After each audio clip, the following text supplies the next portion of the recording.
di sektor bisnis A, B, atau C, itu kelipatannya mungkin nggak hanya 10%, bisa jadi 100-200%. Artinya dia bisa percepatan di situ. 2023 ini tahun yang gelap.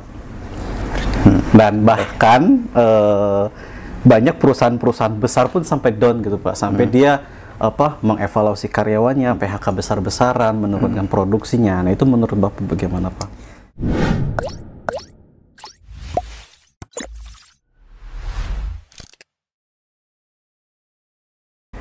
Assalamualaikum warahmatullahi wabarakatuh. Kembali lagi dengan saya di channel YouTube Laundry Pesantren, channel yang khusus membahas tentang masalah laundry yang ada di pesantren.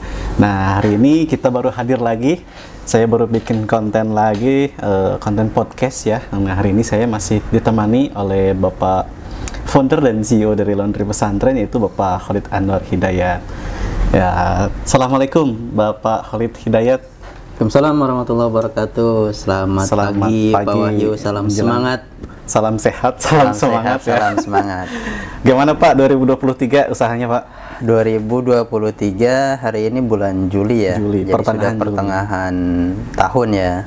Jadi kalau kita buat resolusi mungkin ini sudah harusnya 50% sudah tercapai. Dan harus terevaluasi juga. Jangan sampai kita sudah membuat resolusi, sudah dipajang, listnya sudah jelas gede-gede, tapi ternyata nggak dievaluasi. Nah, itu juga harus ya, sambil mengingatkan kita, barangkali kita punya mimpi-mimpi di 2022 sudah dicantumkan.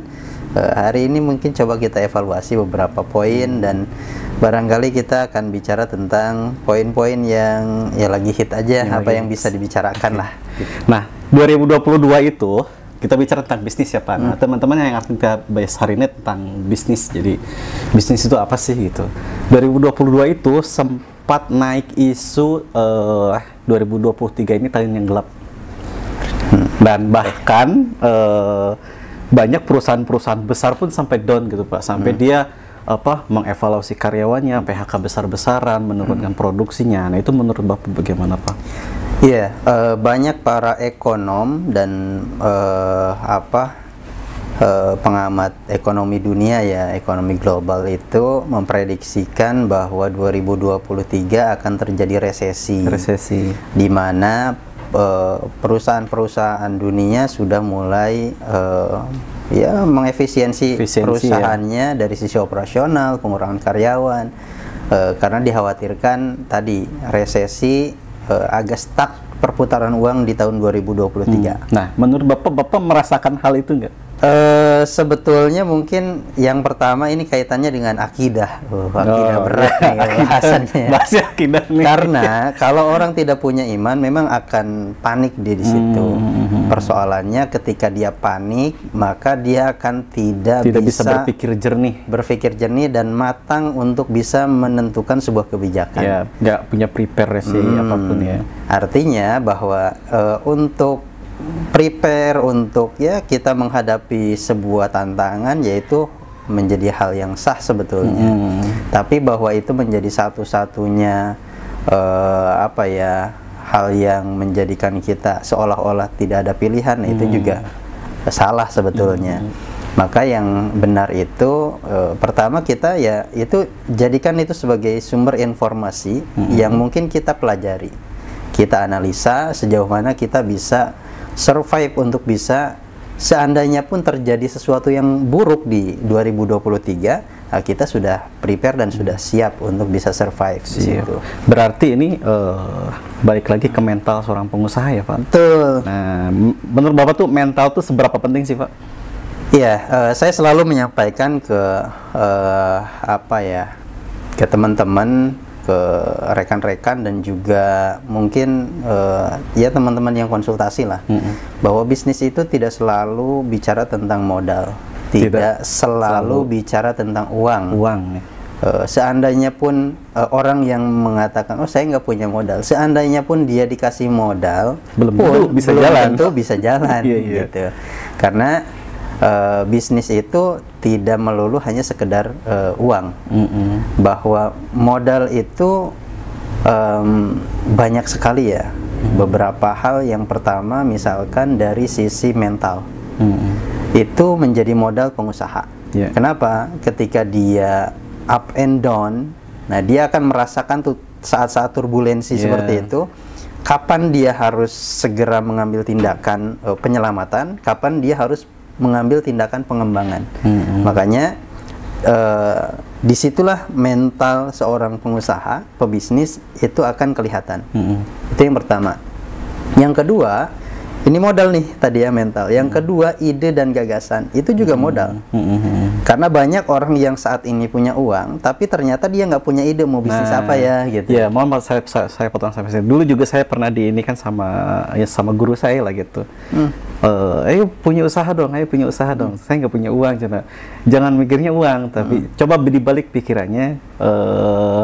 Bagaimana caranya harus menghasilkan uang. Nah, modal itu nggak cuma uang, tapi kita punya pikiran pun itu adalah modal katanya. Nah, berarti itu masuk poin yang kedua ya. Itu poin yang kedua. Jadi bahwa ada banyak orang yang saat ini punya uang, uangnya ternyata stuck di deposito. Kenapa? Karena dia berpikir, oh cukuplah 10% atau pertambahannya sekian persen dari mungkin yang didapat dari bunga deposito itu. Padahal sebetulnya bisa jadi jika dia putar di sektor bisnis A, B, atau C, itu kelipatannya mungkin nggak hanya 10%, bisa jadi 100-200%. Artinya dia bisa percepatan di situ. Nah, yang ketiga, yang pertama tadi mental, yang kedua ide dan gagasan. Yang ketiga, sebelum ke uang ya, bahwa uang itu adalah poin keberapa? Poin modal itu juga memang modal. Tapi jangan sampai uang itu didiskreditkan sehingga orang tuh kalau nggak ada uang udah nggak jalan gitu ya. Patokannya adalah modal itu adalah uang. Jadi yang ketiga, selain mental, ide, gagasan itu adalah customer base. Nah, tadi yang Pak Wahyu sampaikan, bisa jadi itu juga menjadi bagian dari modal. Bagaimana kita bisa menghimpun customer base, di mana ketika kita melihat helikopter view ke atas, oh di situ ada customer. Misalkan ambil satu sektor bisnis A, misalkan tentang jualan pakaian. Oh, berarti yang mungkin customer base ini bahasa umumnya target pasar lah gitu ya. Target pasar. Bahwa kita punya database yang betul-betul bisa kita gunakan sebagai modal. Kan sekarang banyak provider yang ngumpulin database. Iya, dijual-jualin. Ya itu modal. Modal ya. Jadi kenapa orang sangat pede sekali untuk bisa mendapatkan customer yang loyal dan bagus, karena memang mereka dari awal fokus dan konsen di situ. Saya dulu pernah cerita saya lupa di podcast atau di materi yang kapan gitu ya, bahwa saya pernah punya temen yang waktu itu jual laundry, harganya mencapai 200 juta rupiah, padahal isinya tuh kalau ditaksir mungkin nggak lebih dari 10 juta. Nggak sampai 200 juta. Mungkin cuma 10 juta. Jadi mesin cucinya juga 2 tabung, terus kemudian semuanya banyak yang manual, hand wash lah tapi ya. value-nya bukan di situ. Tapi value-nya bukan di situ. Ternyata dia punya customer base bagus banget. Sudah ada pasarnya. Pasarnya sudah dapat. Laundry-nya pun hanya di rumahan. Tapi yang datang ke situ itu orang yang pakai mobil Alphard, bawa bajunya juga bukan baju laundry kiloan biasa, tapi itu memang laundry yang biasa digunakan oleh artis-artis. Nah, dari situ kan dia punya value, bahwa ternyata value-nya itu bukan hanya harga mesin, tapi juga ada customer base tadi. Coba sekarang 10 juta misalkan jadi 200 juta, valuasinya berapa persen tuh? Ya kan? Jauh. Banyak banget, 2000%. 2000%. Sehingga tadi menjadi penting bahwa modal itu bukan uang itu bukan satu-satunya modal usaha, gitu ya. Bahwa saya tidak menyatakan bahwa uang itu bukan modal usaha, bukan. Tapi salah satu di antara sekian modal usaha yang dibutuhkan oleh seorang pengusaha atau pebisnis. Begitu. Berarti nih yang 3 poin tadi ini saling berkaitan dong, Pak? Berkaitan ya. Misalkan yang pertama itu memang kita jangan mikirin uang dulu. Kalau buat modal usaha jangan mikir uang dulu. Yang pertama itu tadi kita harus punya mental dulu nih, mental sebagai seorang pengusaha.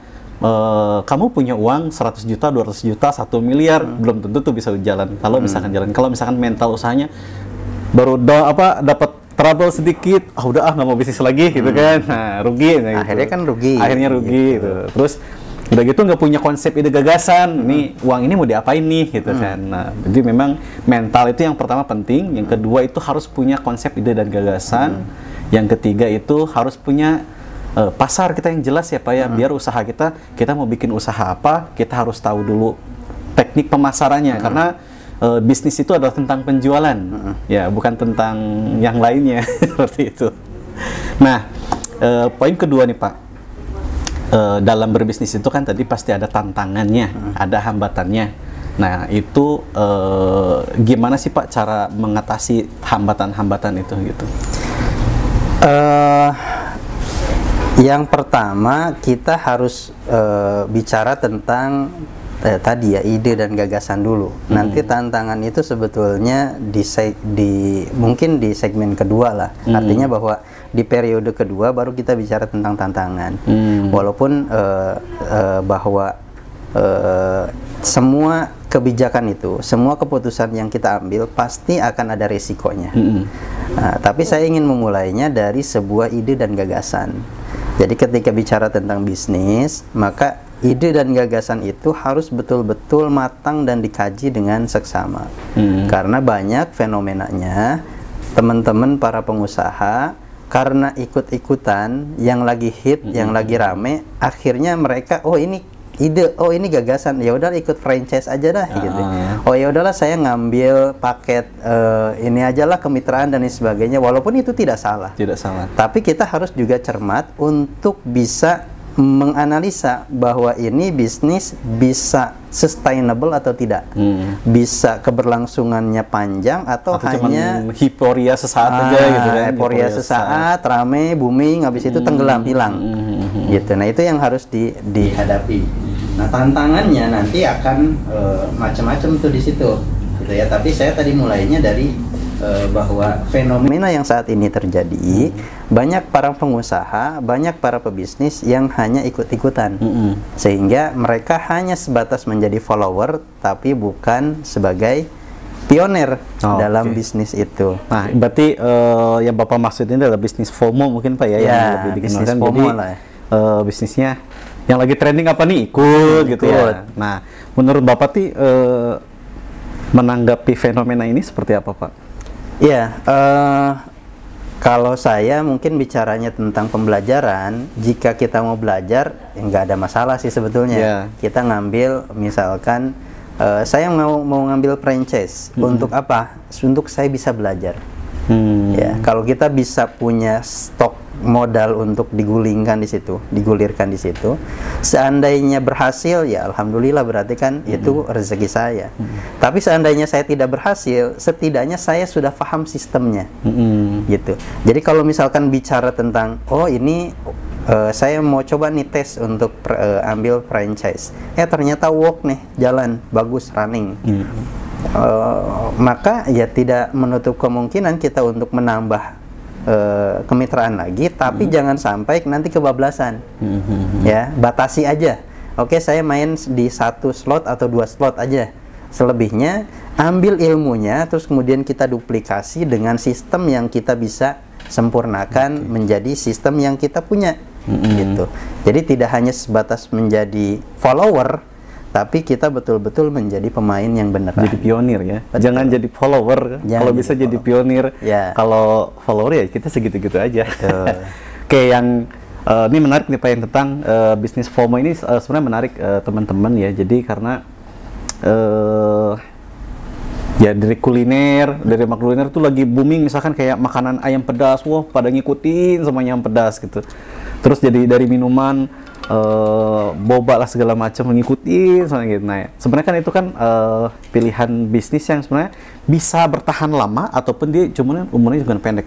Nah, cuman saya nggak akan bahas ke situ karena kita bicara tentang laundry. Nah, ini ada yang menarik laundry, tentang laundry self service Pak. Nah, beberapa tahun lalu self service kan nggak laku nih. Nah, sekarang ini 2021 ke sini ini mulai naik lagi nih Pak. Nah, gimana nih Pak pandangan Bapak Pak? Bahkan kemarin ada kasus juga kan gitu, yang misalkan ya jangan ikut-ikutan deh, jangan ikut-ikutan laundry self service deh gitu kayak gitu. Iya, sebetulnya fenomena laundry service di Indonesia itu mulai dari tahun 2016-2017 lah. Self service itu konsepnya itu self service. Alatnya itu mulainya dari laundry coin di mana customer kemudian transaksi beli koin dan dia mengerjakan sendiri. Nah, sampai sini Pak, mohon maaf, cocok nggak sih di Indonesia? Ya, nah nanti akan kita bahas itu pada periode 2 tahun, 3 tahun berikutnya. Karena pada prakteknya mungkin orang Indonesia itu senang dilayani loh. Itu kaum priai ya. Jadi kaum priai itu memang banyak yang saat ini senangnya tuh dilayani. Mereka pokoknya disanjung lah gitu. Jadi jangan sampai gua datang ke laundry mau dilayani ternyata malah gua nyuci sendiri gitu. Yang tadinya di rumah ada pembantu masuk ke laundry malah jadi pembantu gitu kan. Makanya 2017 tantangannya masih agak sulit untuk masuk di Indonesia, walaupun ada beberapa yang sudah jalan. Itu ternyata menimbulkan animo dari penyedia layanan self service untuk pengembangan teknologinya. Makanya dari laundry coin berubah menjadi laundry yang menggunakan QR code gitu ya. Sebelum itu pakai tape dulu. Oh, pakai tape dulu. Card reader ya. Card reader ya, pakai card reader, terus kemudian dari situ baru kemudian IoT system menggunakan scan barcode. Nah, itu sebetulnya memudahkan bagi customer yang memang mungkin juga segmennya juga terbatas ya. Di apartemen mungkin masih bisa. Walaupun saya juga waktu itu 2018 menyaksikan fenomena sendiri bahwa konsep self service di apartemen sekalipun ternyata mereka tuh juga ujung-ujungnya dropship gitu, hanya nganter pagi hari, nanti sorenya baru ngambil lagi. Operator juga yang mengerjakan. Artinya praktek self service-nya murni 100% itu ternyata nggak bisa. Jadi nggak kayak di luar ya. Kalau di luar kan dia memang benar-benar self service seperti itu. Bahwa di situ ada marketnya mungkin ya, karena memang juga tidak bisa dipungkiri, tidak bisa dinafikan bahwa beberapa outlet untuk self service mereka jalan juga gitu. Cuma kelemahannya karena dia mengambil satu segmen dari 12 layanan atau 13 bahkan sekian belas layanan laundry yang ada. Jadi dia hanya mainnya di kiloan saja. Laundry load. Dan itu bicaranya tentang kuantiti dan kapasitas produksi. Nah, disitulah yang menjadi akhirnya membatasi pasar sendiri berarti kalau kayak gitu ya. Artinya bahwa dia berebut kue di mana di situ sebetulnya sudah red zone itu gitu. Sudah red ocean lah gitu ya. Sehingga kuehnya sudah segitu. Terus kemudian ngambilnya segitu dan ya terbagi-bagi. Udah gitu investasinya lumayan. Dan investasinya lebih besar daripada modelnya laundry konvensional yang biasa saja. Nah, sementara mindset customernya belum teredukasi sebagai orang yang bisa dia harus datang bawa laundryan, dia nyuci sendiri di situ, nungguin sekian jam, terus kemudian balik lagi, nggak seperti itu. Belum sampai seperti itu. Menurut Bapak, menurut kita berarti memang belum cocok ya sebenarnya gitu. Saya tidak mengatakan cocok nggak cocok. Kalau bicaranya secara umum bahwa ada outlet-outlet yang running, ada di tempat-tempat tertentu ada. Tapi untuk mengeneralisir ke semua tempat, bahwa dia nanti akan saingan dengan modelnya laundry konvensional yang mungkin secara modal atau budget dia lebih tidak besar, kecil, tapi layanan tersedot juga ke situ. Anggaplah misalkan gini, dia punya modal besar, ngambil paket laundry self service dengan sistem koin kah, card reader kah, atau IoT dan sebagainya, yang investasinya bisa 5 kali lipat dari laundry konvensional biasa. Wow. Anggaplah misalkan dia punya uang berapa? Misal 1 saya punya miliar. 1 miliar, berarti harus punya 5 miliar untuk Ya, ya angkanya cukup Ya. tinggi lah bagi sebagian orang. Kalau untuk sebagian orang mungkin buka bisnis laundry 100 juta cukup. Nah, ini kalau untuk yang saya pengennya laundry self service berarti harus spend budget sekitar 500 jutaan berarti ya? Kurang lebih lah, Kurang lebih 300 segitu ya? sampai 350 masih bisa lah. Tapi dengan alat yang terbatas. Ya, artinya di luar ruko dan lain sebagainya. Oh, itu baru peralatan aja ya dari sini ya? Ya. Nah, jadi itu pertama di situ. Jadi pertama modalnya besar, yang kedua dengan dia punya modal besar, berharap bahwa layanannya dia akan ramai. Sementara ada orang yang buka 50 juta buat bikin laundry sampingnya dan ternyata dia udah dapet. Psikologis nggak tuh? Iya. Psikologis pasti. Misalkan dia punya modal besar, terus kemudian harapannya bisa masuk satu hari 300 kg misalkan dia kerjakan. Ternyata ada laundry nempel, ya dia modalnya misalkan hanya 50 juta dan kemudian dia ngambil 100 kilo dari yang sudah dikerjakan. Mental nggak? Mental. Pasti akan mental. Kenapa? Lo dia cuma 50 juta bisa dapat 100 kilo. Sementara ini udah kebagi lagi nih, ketarik lagi kiri kanan depan belakang. Dia akan secara mental akan di situ karena tadi main di tempat yang sempit. Psikologis ya. Kita membatasi pasar kita sendiri. Betul. Nah, apalagi kalau misalkan yang 50 juta tadi, bisa juga cuci jas, juga bisa juga cuci sepatu. Layanannya lebih banyak. Layanannya lebih banyak, mungkin bisa jadi yang ini akan lebih ramai. Nah, sementara dia punya beban operasional yang juga bicaranya tentang karyawan memang lebih sedikit. Kalau yang self service operasionalnya tidak terlalu besar. Kalau yang konvensional kan lumayan ya. Ada di angka 30 sampai 35%. Betul.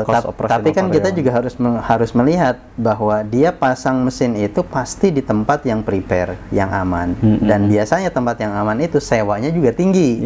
Dibanding modelnya yang tadi yang hanya sekedar yang modal 50 juta tadi. Gitu. Nah, itu yang harus dipastikan bahwa tentu kita akan bicaranya tentang saingan, dan ketika kuehnya dipersempit ya kita akan hanya akhirnya main harga, ujung-ujungnya jatuh-jatuhan berarti nggak sehat, akhirnya ya marginnya semakin tipis, dapatnya juga semakin sedikit begitu. Nah, yang dari yang tadi nih saya menarik nih Pak, menurut Bapak nih sebagai seorang konsultan, yang menarik dari konsep laundry self service ini sendiri apa sih Pak? Yang menarik itu bahwa ini sistem bisa diduplikasi dengan mudah. Artinya kalau mau buka cabang tuh cepat ya prosesnya ya? Kalau mau buka cabang itu cepat, tinggal kita punya spend budget modal U-nya berapa, udah tinggal create dan bisa diduplikasi. Worth it nggak sih Pak dengan modal yang kita keluarkan itu? Tadi kan Bapak bilang tipis. Ya, kita bicaranya tentang kasus yang kasuistik saja ya. Bahwa rasionya mungkin kalau bisa saya bilang mengeneralisir semua, nggak semuanya salah juga, bahwa ada beberapa tempat yang bagus juga ketika menggunakan layanan self service ya. Di mana karakternya itu adalah karakter customernya itu yang memang sudah teredukasi dan memang habitnya sudah self service-nya sudah terbangun, mindsetnya juga sudah bagus gitu.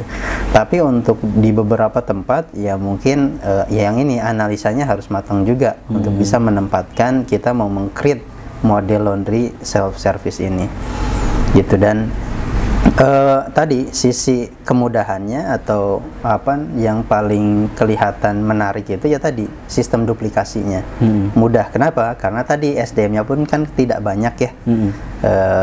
Targetnya itu self service. Cuma kan kalau bicaranya tantangan, kalau tadi bahwa emang tantangannya apa ya? Tantangannya bahwa kita harus mengedukasi customer. Edukasi customernya. Terus karena itu mesinnya, pertama juga mesinnya mahal tuh tantangan juga. Terus karena mahal itu dipakai sama orang siapa aja, otomatis resiko rusaknya lebih tinggi dong Pak. Untuk sebagian mesin resikonya tinggi, tapi untuk beberapa karakter mesin lain yang memang pabrikasinya khusus self service atau aman, aman juga gitu, karena memang bicaranya tentang harga pasti dia juga yang memang tahan banting lah dibuatnya gitu, tidak ringkih ya gitu. Nah terus menurut Bapak tuh apa sih bisa melihat fenomena ini, laundry self service ini sekarang tuh bagaimana, Pak? Iya, yang pertama saya mungkin kembali ke belakang ya, bahwa ada bisnis FOMO yang ketika melihat, kayaknya enak kan ya, lagi tren nih, saya punya modal nih, udah gitu saya kan nggak ada modal nih 3 miliar nih atau 5 miliar nih, nggak masalah lah bikin 10 cabang juga bisa kok, tinggal duplikasi, ambillah misalkan satu outlet, saya bisa menghasilkan 20-30 juta per bulan, dikali 10 kan udah ketahuan tuh gitu kan. Nah, ini itu ngitungnya matematika. Hitungannya matematika. Makanya bisnis itu tidak seperti makanya itu. saya sampaikan bahwa bisnis itu bukan seperti hitungan matematika. Yang kalau 2 ditambah 2 itu jadi 4. 2 ditambah 2 itu bisa jadi 3. 2 ditambah 2 itu bisa jadi 5. Bisa jadi minus juga. Bisa jadi minus gitu. Nah, makanya misalkan gini ya, logika sederhananya nih, kita breakdown ke realnya. Saya punya laundry yang misalkan dikerjakan oleh 2 orang. Kapasitas produksinya satu hari ternyata bisa mencapai 100 kg pakaian dikerjakan. Apakah lantas kemudian kalau bulan depan saya pengen menaikkan omset untuk bisa mencapai 200 kg, saya tambah 2 orang? Nah, bisa jadi dengan penambahan 2 orang dari 2 menjadi 4 orang itu, yang targetnya jadi 200 itu, bisa jadi tercapai hanya 300 kg malah. Kenapa? Oh, ternyata 2 orang yang masuk itu kerjaannya ngalah ngerumpi terus, atau misalkan malah jadi toksik buat yang lainnya gitu. Itu kan juga problem. Berarti harus diatasi manajemen SDM-nya. Atau ternyata malah yang 2 orang datang itu malah memotivasi yang 2 orangnya lagi, sehingga untuk menaikkan omset dan kapasitas produksi, sehingga mereka terpacu dan termotivasi untuk bisa mengembangkan. Atau misalkan karena posisinya sudah lebih fokus, dia pressure, kalau kemarin dia harus ngelipet juga, harus pressure juga, harus packing juga. Nah, ternyata dia sekarang fokus di pressure dan bisa optimalisasi di angka yang memang juga bisa berkembang. Nah, dari situ berarti kan matematisnya nggak masuk tuh, gitu, bahwa di situ kita akan bicara kompleks tentang bagaimana pengkondisian agar 2 ditambah 2 itu tidak jadi 4 saja, bahkan bisa jadi 5 atau 6 dan seterusnya. Gitu logika sederhananya, Pak Wahyu. Oke. Jadi ya ini melihat fenomena ini, saya juga sebenarnya kemarin sempat terpikir apa buat apa saya bikin laundry self service aja gitu ya. Saya nggak punya ilmu tentang laundry, tapi kan banyak sekarang tuh yang nawarin jasa perusahaan-perusahaan vendor-vendor lah ya, vendor-vendor yang dengan jumlah sekian sudah dapat 1 outlet gini-gini dan sebagainya gitu kan, dan bisnisnya running, semuanya tuh kayaknya mudah gitu ya, mudah dibuat. Jadi kalau dibikin presentasi dan kita ngelihat hitung-hitungannya kayaknya menarik nih. Gitu kita kan. pasang 5 stack, terus kemudian targetnya ada 5 atau 250 kilogram per hari gitu kan. Nah, dan dengan nilai investasi sekian, masuk setiap hari 250 kilogram, dapatnya sekian, dikurangi masalahnya operational expenses berkurang, dan kemudian udah itu marginnya sekian. Nah, itu kan dipresentasi dan customer kita sebagai calon investor lah, berarti kan calon investor itu sangat menarik gitu.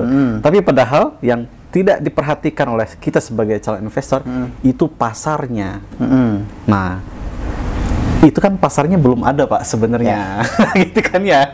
Jadi emang harus pintar-pintar juga. Dan apakah para vendor-vendor itu bisa menjamin sehari minimal dapat 200 kilo, dapat 300 kilo gitu? Iya, jadi makanya tadi yang saya sampaikan bahwa logika berpikirnya harus diperluas. Bahwa bicaranya tentang bisnis tidak melulu hanya sekedar hitungan matematis. Bahwa di sana ada fixed cost, ada variable cost, yang itu semua saling berhubungan satu sama lainnya. Fixed cost-nya mungkin rendah, tapi ternyata variable cost-nya besar. Apa tuh, Pak, fixed cost sama variable cost? Fixed cost itu operasional yang sudah pasti di situ. Contoh misalkan gaji karyawan, sewa ruko, listrik, air, itu sudah barang tentu pasti akan ada di situ. Variable cost-nya ketika kita menggunakan layanan pick up delivery, maka kita harus menyediakan layanan pick up. Ada bensin yang keluar, ada orang yang kemudian harus mondar-mandir, dan itu semuanya fluktuatif tiap bulan. Nah, itu kadang tidak diperhitungkan secara matang. Kita cuma ngitungnya omsetnya sekian gitu kita kadang melihatnya bahwa hitung-hitungan matematis nih, 5 steak menghasilkan 250 kilo kali sekian ribu, hasilnya sekian, dikurangi operasional yang memang karyawannya sedikit kok, karena self service paling cuma satu operator saja untuk jagain koin atau jaga outletnya di situ. Padahal tidak cukup hanya sekedar itu, banyak sekali variabel cost-nya yang akan mempengaruhi. Dari mana dia bisa memasarkannya? Oh, ternyata dia butuh digital marketing. Oh, ternyata dia harus canvassing door to door. Oh, ternyata dia butuh edukasi kepada customernya. Sehingga dari situ kan mulai juga banyak cost operasional yang keluar. Nah, itu harus difikirkan juga sebagai biaya yang tadi harus kita spend supaya bisnis kita kedepannya runningnya lebih panjang gitu. Terus yang menurut Bapak tuh pengaruh nggak sih Pak ke laundry dengan adanya laundry self service ini, dia mempengaruhi laundry konvensional nggak sih Pak sebenarnya? Oke, nah ini juga fenomenanya dibalik ya. Nah, dibalik ya. Jadi kalau tadi bicaranya tentang dia masuk ke pasar laundry. Nah, sekarang apakah laundry self service ini mempengaruhi laundry konvensional yang ada di sekitarnya? Bicaranya tentang kekuatan. Jadi saya ini dari pertanyaan saya ini dinilai Pak. Sebenarnya lebih worth it yang self service apa konvensional sih gitu. Nah, jadi pengaruhnya gimana sih? Ya, gitu. Jadi yang pertama kita bicaranya tentang kekuatan, menakar kekuatan. Jadi kalau kalau kemarin ada platform marketplace yang jor-joran bakar duit, nah, berarti kan spend money-nya banyak tuh. Nah, sekarang kita tahu bahwa orang-orang yang bermain di segmen laundry coin itu bukan pemain kecil. Nah, dia punya modal yang kuat. Nah, tinggal yang laundry konvensional ini bisa pertama mungkin mengimbangi. Mengimbangi dalam hal? Mengimbangi dalam hal bahwa seberapa kuat dia bisa ada di posisi ngasih promo, jor-joran ngasih promo. Berarti harus punya strategi ya dalam menghadapi itu saingannya. Betul. Makanya dulu 2016, 2015 saya pernah melakukan strategi yang mungkin saya mencoba untuk menemukan value yang saya inginkan, bahwa di saat yang lainnya itu bicara tentang perang harga, laundry samping 6.000, sampingnya lagi ada yang 5.500, ada yang 4.500 gitu kan. Aduh, saya nggak bisa nih main seperti ini nih. Makanya saya naikin bahwa laundry saya itu paling mahal di tempat itu waktu itu ya. Ketika mereka 6.000, saya udah 7.000. Ketika mereka 7.000, saya udah 8.000. Kenapa malah dinaikin, Pak? Nah, justru saya mencari diferensiasi di situ. Tapi laku nggak? Ada. Jadi memang akhirnya si customer itu terbagi. Ada customer yang memang loyal, ada customer yang tidak loyal. Nah, polanya customer loyal ini dia akan ngikuti selama dia nyaman di situ. Ya. Dia nggak masalah. Harga nggak ada masalah. Dan rela. Harga nggak masalah, yang penting murah. Harga nggak masalah, yang penting layanannya bagus. Speednya cepat. Terus kemudian kualitasnya juga oke. Maka dia merasa nyaman di situ. Daripada kemudian coba-coba laundry baru yang harganya lebih murah dan belum tahu kualitasnya, dia akan nggak mau spekulasi di situ. Ya. Dia tidak akan terpengaruh pada tadi ya. Yang penting bahwa kenyamaannya itu dijaga, privasinya dijaga. Jadi kita mencari customer yang loyal. Karena kadang orang itu ketika karakternya adalah ingin mencoba, ya udah nyoba aja deh, bagus nggak gitu. Oh, ternyata nggak bagus, udahlah sekali aja nyoba doang gitu ya. Bahwa nanti akan terbagi lagi. Nah, tadi mentalitinya yang harus kuat. Ada beberapa teman-teman pengusaha laundry yang ditempel ya. Saya tidak menyebutkan identitas atau inisialnya lah. Bahwa ada beberapa teman-teman yang juga ternyata ditempel ketika laundry self service atau koin atau apapun itu yang bentuknya memang menarik dari sisi ya pemodalan juga besar dan lain sebagainya, akhirnya dia harus survive di situ dan bersaing. Bahwa itu menjadi saingan kita, betul. Dan itu juga memotivasi kita akhirnya. Ambil sisi positifnya bahwa secara tidak langsung hadirnya laundry itu memotivasi kita untuk bisa lebih baik lagi. Iya. Jadi kalau misalnya kita bicaranya tentang negatifnya, ya pasti kita akan sangat banyak sekali menemukan kejelekannya lah gitu. Tapi kalau kita kembalikan kepada kita bahwa sebentar, ini customer saya sebagian kok pindah ke sana gitu. Apa yang salah? Itu kan menjadi evaluasi. Harus dievaluasi kita. Evaluasi internal, dan kita akan mengetahui oh ternyata bahwa laundry kita itu kekurangannya 1, 2, 3 dan itu jadi kemudian sebenarnya harus diperbaiki. Persaingan jarak dekat itu, jadi head to head jatuhnya kan ya. Itu tuh bagus ya. Bagusnya tuh jadi kita tahu parameter layanan kita seperti apa, parameternya kualitas produk kita seperti apa gitu ya. Dan akhirnya kita nanti akan menentukan segmentasi kita di mana. Oke. Oh ternyata dia nggak punya layanan pick up delivery, kita punya layanan dia 2 hari selesai, kita 24 dia 2 hari selesai, kita one day service selesai. Dia misalkan kasih promo dan sebagainya, kita juga kemudian tidak berhenti sampai di situ, bahkan kita memberikan gift dan lain sebagainya. Dan itu menjadi sebuah persaingan yang kalau mengacunya pada tadi ya nilai positifnya, maka kita akan secara otomatis menaikkan kualitas produksi kita, layanan kita, dan juga memberikan servis yang terbaik. Gitu. Iya. Tadi kan saya pertanyaannya adalah self service ini mempengaruhi laundry konvensional apa tidak? Nah, sebenarnya kan dari dua laundry ini ya, segmennya berbeda, konsepnya juga berbeda. Nah, yang satunya dia harus melayani diri sendiri, nah yang satunya lagi ya dilayani gitu kan. Sebagai seorang kacamata konsultan, Bapak lebih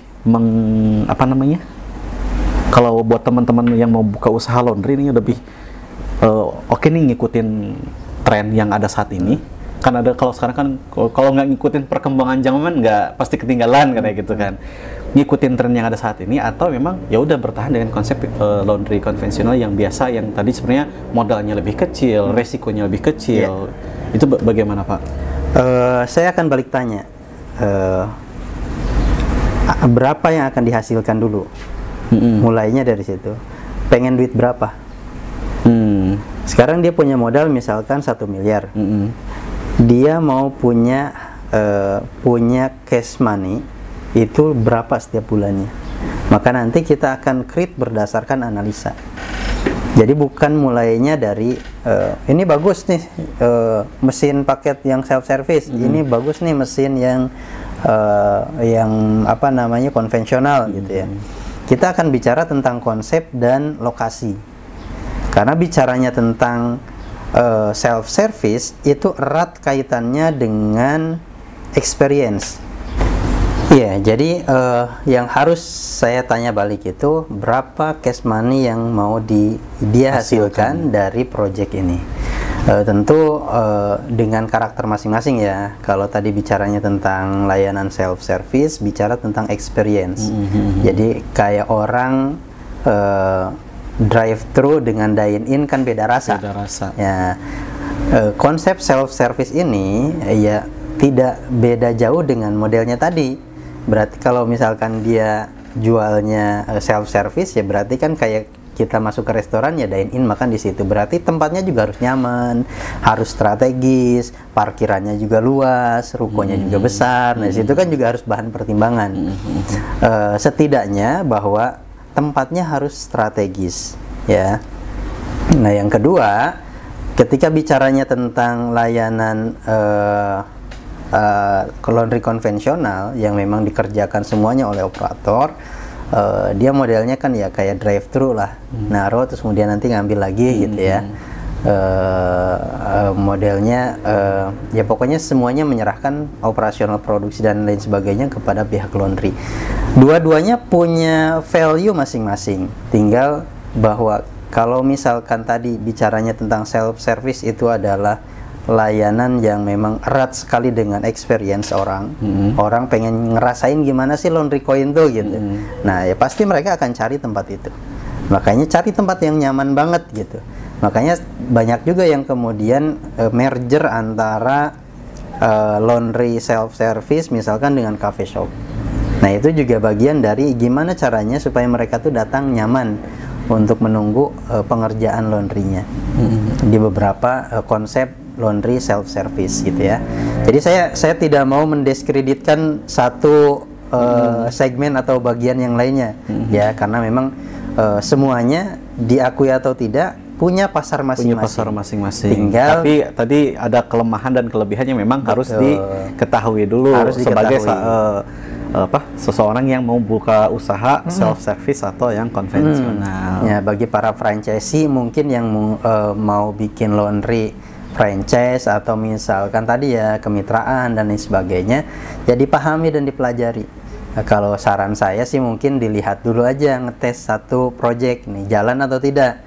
Dan kalau bisa ya lebih cermat lagi untuk bisa menganalisa bahwa jangan sampai kemudian tutup mata udah selesai begitu aja, nanti khawatirnya bisnisnya ternyata banyak yang nggak jalan nih. Apalagi gitu. yang siapa customer yang sebagai investornya itu dia memang nggak tahu apa-apa tentang nggak tahu apa-apa terus kemudian ya udahlah kayaknya karena ikut-ikutan tadi itu kayaknya gampang deh nyuci baju doang nyuci baju doang kan gitu kan, tapi ternyata ketika karyawannya hilang dia juga harus turun gunung dan merasa bahwa ujung-ujungnya saya jadi pembantu juga ya gitu kan. Nah, itu jadi problem di situ gitu. Oke, berarti menarik ya, sebenarnya menarik karena yang saya tahu sendiri Pak, di semenjak kehadirannya laundry self service ini juga sedikit banyak mempengaruhi terhadap teknologi perlaundrynya sendiri. Seperti ada update sistem dari yang mulanya biasanya pakai yang manual, terus ada digitalnya biasanya offline, sekarang kan aplikasinya sudah online semua gitu kan. Yang itu kan memang biasanya kan teknologi itu kan dulu tuh awalnya digunakan di laundry yang itu ya, yang self service, dan sekarang bahkan digunakan di laundry konvensional seperti itu. Nah, cuman ya itu sih, kembali lagi nanti ke teman-teman ya, silahkan sebelum mau buka usaha berarti memang harus dicermati beberapa poin tadi ya gitu. Kita harus tahu dulu kita mau penghasilan uangnya berapa, kita punya modal berapa, ya disesuaikan aja ya. Oke, saya nggak mau ribet deh, disilahkan ke franchise aja, nanti kelola, saya tinggal terima laporannya, itu juga nggak jadi masalah. Cuman memang kita sedikit banyak harus tahu dulu tentang sistem laundry atau dunia laundry itu seperti apa gitu ya Pak. Ya. Ya, karena tadi ya antisipasi gitu. Bahwa jangan sampai bahasanya kan gini, itu presentasi tim marketingnya jago gitu, sehingga banyak closing paketan mesin gitu kan. Akhirnya bahasanya saya kayak merasa seolah-olah ini teracuni gitu. Sementara dari sekian setup yang sudah ada itu ternyata nggak jalan. Nah, itu juga menjadi satu buah pelajaran bagi kita jika kita mau memulai bisnis, dan kemudian betul-betul dipelajari, tidak hanya sekedar melihat hitung-hitungan matematis ya. Jadi betul-betul hitungannya hitungan bisnis yang tadi kalau 2 tambah 2 itu 4, nggak bisa begitu. 2 tambah 2 bisa jadi 3, bisa jadi 5, dan bisa jadi seterusnya. Semuanya tergantung kita mengatur fixed cost dan variable cost. Bicara tentang marketing ada budgetnya, bicara tentang operasional ada budgetnya, dan lain sebagainya. Demikian Pak Wahyu. Oke Pak, sebagai satu pertanyaan terakhir. Nah, dulu tuh saya pernah dengar di beberapa statement saya buka laundry itu 3 bulan pertama pasti rugi, ya kan? Nah terus yang mau saya tanyakan gitu, sebenarnya masih worth it nggak sih Pak buka usaha laundry itu gitu? Ya. Ini saya klarifikasi lagi ya. Jadi saya tidak mengatakan pasti rugi 3 bulan, enggak. Oh, enggak. Jadi bahwa tahapannya itu dari mulai kita buka laundry, yang akan pertama kali dirasakan ya rugi. Nah, berarti fase bisnis itu adapun pasti rugi. Masanya 3 bulan, 2 bulan, saya nggak nyebutkan itu. Bahwa tergantung dia bisa seberapa cepat untuk bisa mengambil tindakan, melakukan marketing, memperbanyak volume, dan kemudian dia bisa menutupi cost operasionalnya, gitu ya. Mungkin ada yang 3 bulan, ada yang 2 bulan, bahkan ada yang 5 bulan gak profit, misalkan rugi terus. Ya tergantung kemampuan laundry-nya untuk bisa melakukan percepatan dalam perubahan tadi. Pengelolanya ya. Betul. Bahwa kenapa saya menyampaikan buka laundry pertama itu rugi, pastilah karena kita ada modal di situ.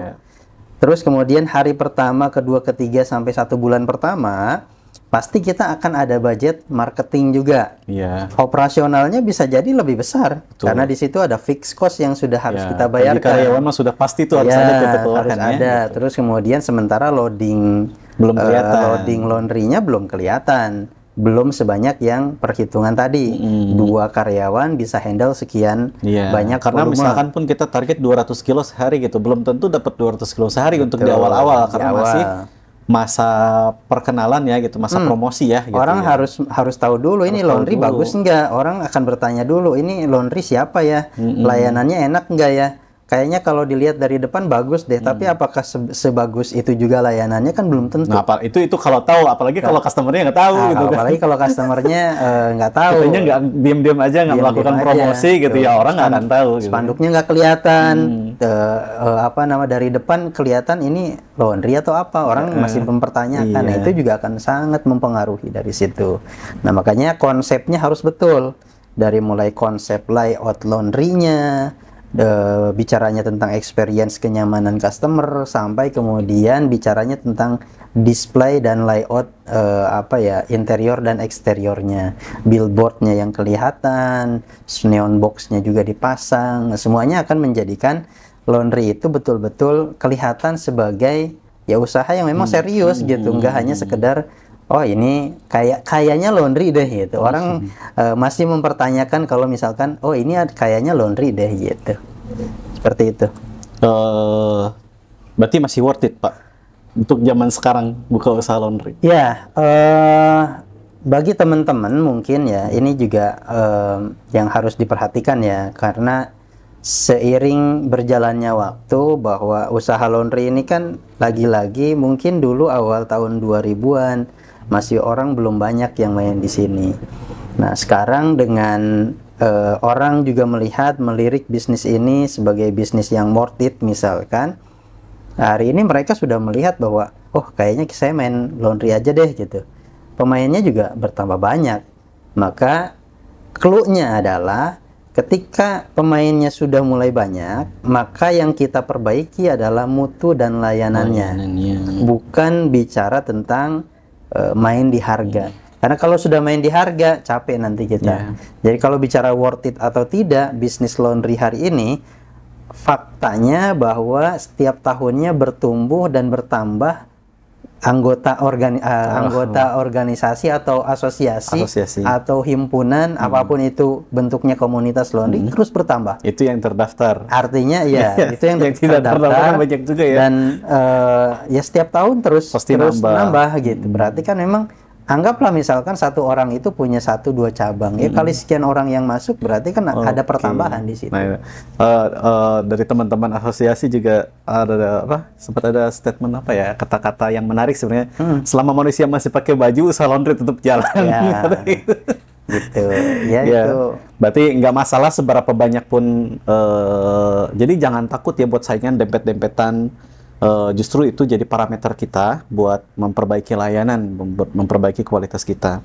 Oke, closing statement Pak dari pembahasan kita kali ini. Iya, mungkin poinnya adalah satu, jangan terlalu teman-teman ikut-ikutan dalam menentukan. Jadi gini, sorry, kita ubah ya dikit ya, agak lebih terstruktur nih. Bahwa bisnis itu tidak hanya sekedar hitung-hitungan matematis. Bahwa kalau misalkan 2 tambah 2 jadi 4 gitu kan. Bisa jadi 2 tambah 2 jadi 5, jadi 6, bahkan bisa jadi 3. Nah, tergantung bahwa di situ bicara tentang fixed cost dan variable cost-nya.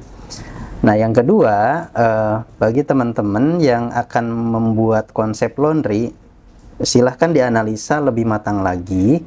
Jangan sampai kemudian ikut pada bisnis FOMO, yang ketika yang ini lagi rame nih ikut-ikutan di situ masuk. Padahal kita belum paham. Ya. Sementara belum teruji secara sustainable atau secara jangka panjang dia existing tuh, gitu ya. Dan yang terakhir, yang ketiga, seorang entrepreneur itu harus punya mentality yang juga strong, yang kuat, sehingga ketika terjadi turbulensi, naik turun, up and down-nya bisnis, dia bisa mengkondisikan pada posisinya, baik itu mengambil sikap untuk maju atau mengambil sikap bertahan. Begitu, mudah-mudahan bermanfaat teman-teman. Terima kasih, Pak Wahyu. Terima kasih Pak Khalid sudah hadir hari ini di sini di acara podcastnya Laundry Pesantren. Mudah-mudahan nanti kita bisa ada, kalau saya sih biasanya sama beliau terus itu podcastnya, karena ya beliau kita tahu ya konsultan laundry ya, kalau mau nanya dulu ya seputar ya bisa ke beliau langsung, tanya-tanya di YouTube, tanya-tanya di ini bisa langsung ya ke admin juga gitu dari kita. Oke, terima kasih Pak Khalid, sehat terus, sehat selalu, sukses. Buat teman-teman juga sukses selalu. Saya tutup ya podcast hari ini. Terima kasih yang sudah nonton. Dikunjungi terus channel YouTube-nya supaya tidak ketinggalan informasi dan edukasi dari konten-konten Laundry Pesantren. Terima kasih. Assalamualaikum warahmatullahi wabarakatuh. Assalamualaikum warahmatullahi wabarakatuh.